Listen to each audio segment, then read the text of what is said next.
en torno a la presentación que ha hecho el defensor del pueblo, que hizo el defensor del pueblo, sobre el informe sobre el tema de abusos sexuales en el seno de la Iglesia. Os voy a decir que el día 27 de octubre envié a redes sociales el siguiente mensaje. No es de recibo que el Parlamento español solicitase al defensor del pueblo una investigación sobre los abusos sexuales en el seno de la Iglesia y que finalmente nos trasladen ahora los resultados de una encuesta encargada a una consultora. Para hacer eso, para encargar una encuesta, es obvio que no se necesitaba al defensor del pueblo.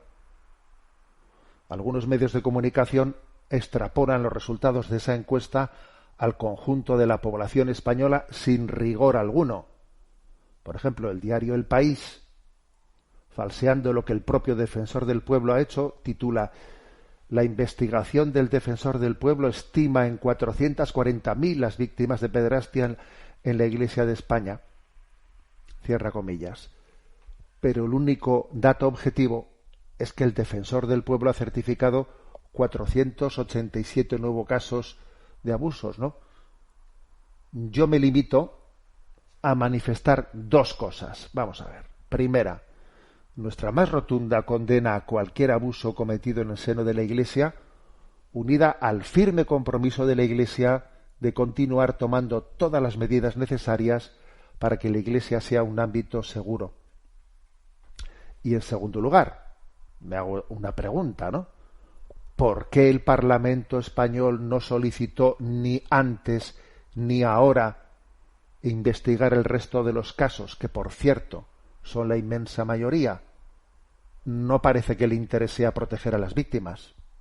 Desde luego no parece eso, ¿no? Bueno, este es el tema. Y claro, también, por cierto, pues hubo algo verdaderamente llamativo, ¿no? Y es que este informe se hizo, ¿no?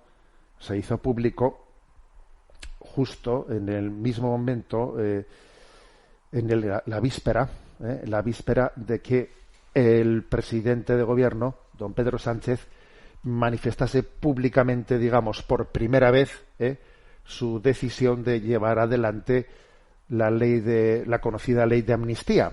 Hasta entonces se habían insinuado muchas cosas, pero no había llegado a decirlo públicamente delante de los miembros de su partido. Había juntado, digamos, a todos los dirigentes de su partido para decirlo públicamente. Se habían hecho insinuaciones, ¿no?, por entregas, por capítulos, pero allí, en el momento en que se escenifica esa proclamación y que allí van todo el mundo a aplaudirlo, ¿no?,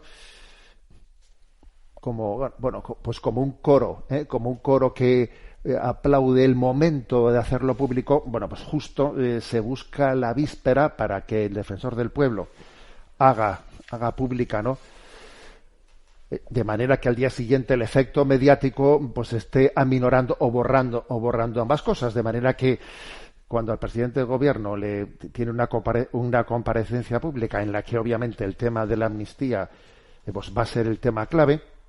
Entonces, resulta que los periodistas, como es habitual en las comparecencias del presidente, se admiten 3 preguntas.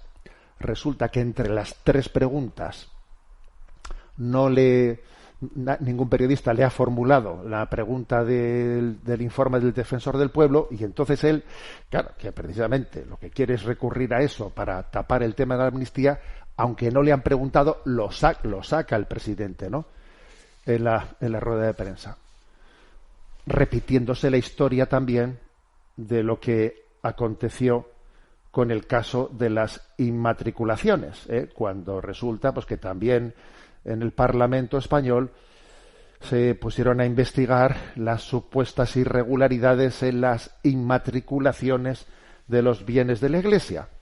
Pues entonces vamos a ver. La Iglesia también colaboró en aquel momento pues para llevar adelante pues ese estudio. Pues muy bien, pues investiguemos todo. Resulta que se hizo toda la investigación referente al tema de las inmatriculaciones.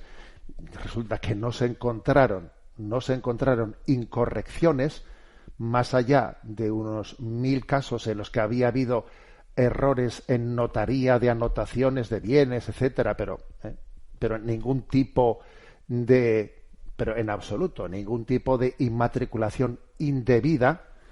Y entonces, bueno, pues se aprovecha ese momento en el que hay que decir, bueno, pues resulta que el Partido Socialista había puesto dentro de su proyecto de legislatura que la Iglesia tuviese que devolver todo lo que había inmatriculado, ¿no? Resulta que ahí se hace ese estudio en el Parlamento, se ve que no habían inmatriculaciones incorrectas, todo estaba correcto, pero se aprovecha que la terminal mediática del diario El País, exactamente igual que ha ocurrido ahora en ese momento, la terminal mediática saca un titular totalmente falso diciendo: la Iglesia tiene que devolver 1000 y pico bienes que inmatriculó incorrectamente.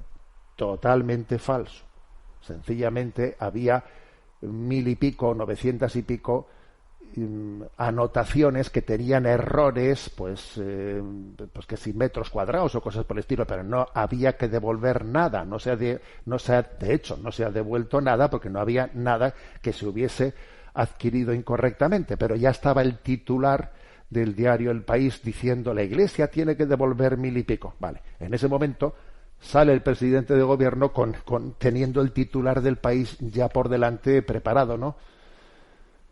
Exactamente igual que ahora en este momento, ¿no? Existe una manipulación mediática muy obvia de la utilización de la Iglesia, de la utilización del anticlericalismo para intentar tapar los problemas que políticamente uno no quiere, ¿no? Pues tener que responder de ellos ante el pueblo.